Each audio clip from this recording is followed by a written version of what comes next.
Hello everyone, आज है 11 नवंबर और आज इस वीडियो में हम बात करने जा रहे हैं बजाज हिंदुस्तान शुगर के बारे में।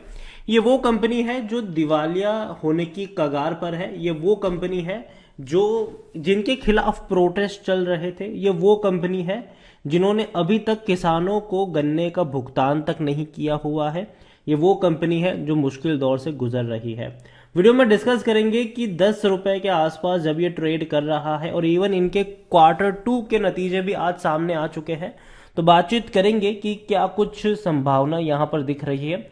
वीडियो को शुरू करूं उससे पहले अगर आपने अभी तक चैनल को सब्सक्राइब नहीं किया है तो प्लीज अभी इसे सब्सक्राइब कर लीजिए, क्योंकि आगे भी बहुत सारे वीडियोस हैं जो आपको काफी ज्यादा हेल्प करेंगे।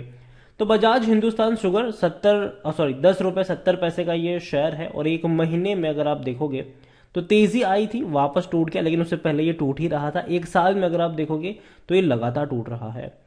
शेयर 22 रुपए के करीब था, टूट के बिखर गया ये। उसके बाद लगातार टूटता रहा। एक वक्त ऐसा भी था जब ये 10 रुपए से भी नीचे चला गया था और ये तब का दौर है जब ये कंपनी एनसीएलटी में जा रही थी और इतनी गिरावट थी। बाद में रिकवरी भी पता नहीं क्यों आई, फिर वापस अभी देखें तो गिरावट की तरफ ही ये जाता हुआ नजर आ रहा है। बजाज हिंदुस्तान शुगर के बारे में अगर हम देखें तो भैया कंपनी को लॉस हुआ है और लॉस एक्सपेक्टेड था भी। कोई भी ये नहीं कह रहा था कि प्रॉफिट होंगे। हर कोई यहां पर यही कह रहा था कि कंपनी को लॉस ही होने वाला है और यहां पर लॉस हो भी रहा है।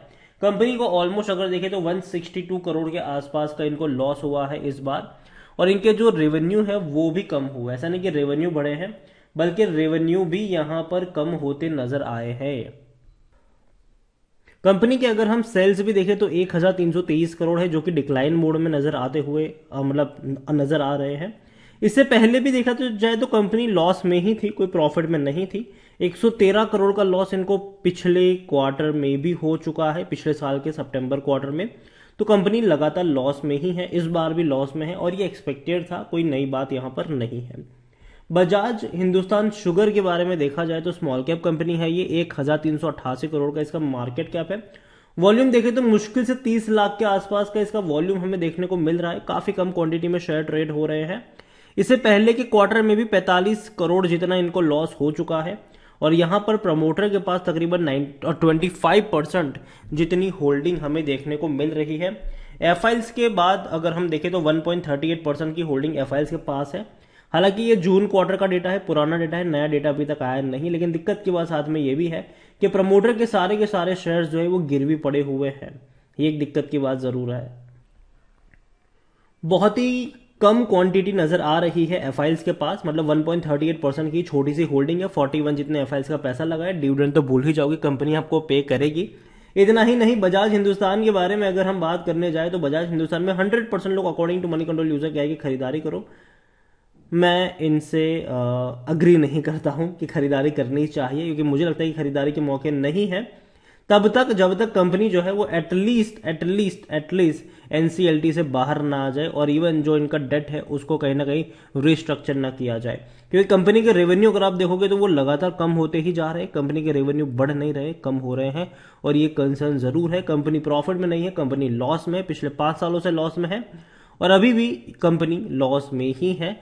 पहले क्वार्टर में 45 करोड़ का लॉस किया था फाइनेंशियल 2023 के। अब दूसरे क्वार्टर में 165 करोड़ का लॉस कर चुकी है। 2 ही क्वार्टर में मिलाकर 200 से 210 करोड़ का नुकसान हो चुका है कंपनी को, जो कि अच्छा साइन बिल्कुल भी नहीं है।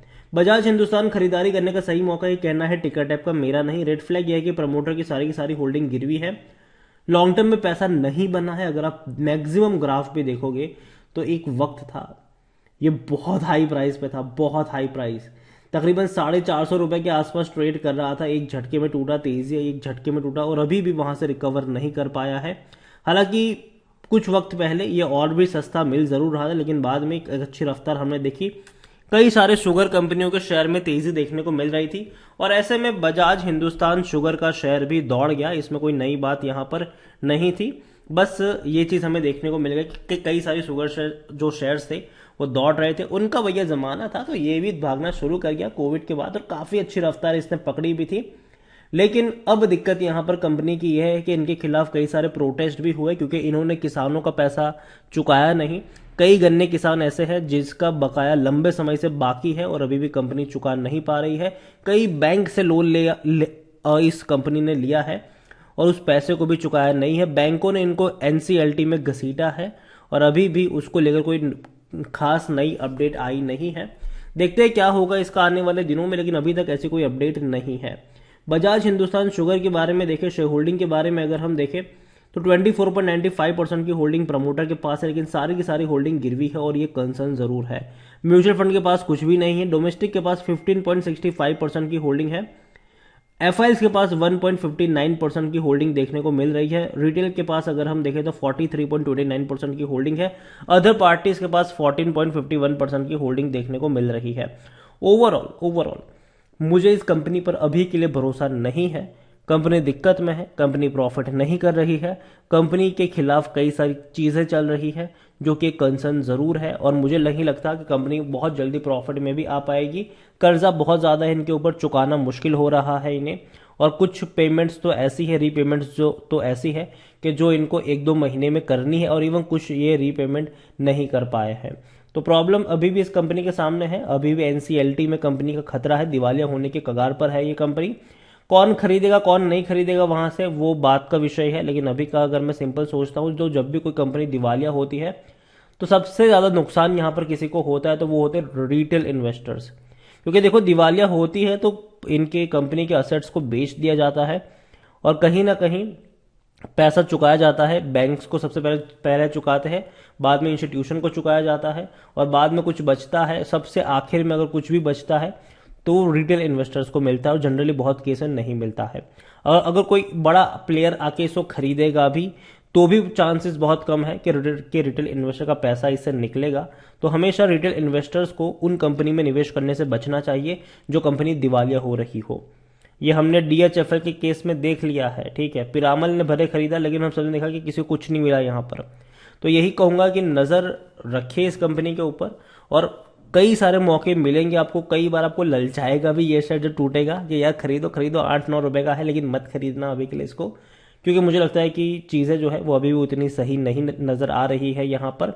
और कई चीजें ऐसी है जो काफी अच्छी भी नहीं है यहाँ पर, खास करके बहुत बड़े कर्जे को लेकर बात करें या अभी भी कई किसानों का जो पैसा इन्होंने चुकाया नहीं है, चाहे हम उसकी बात करें, और या फिर बात करें कि कंपनी लगातार हर क्वार्टर में लॉस कर रही है। लंबे समय से, लंबे साल से कंपनी लॉस मेकिंग कंपनी है, प्रॉफिट में नहीं आई है।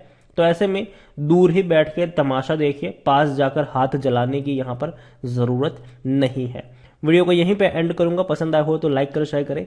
चैनल पर अगर पहली बार आए तो प्लीज सब्सक्राइब करें और बजाज हिंदुस्तान शुगर के बारे में आप क्या सोचते हैं वो भी आप मुझे कमेंट में लिखकर बता सकते हैं। Thank you.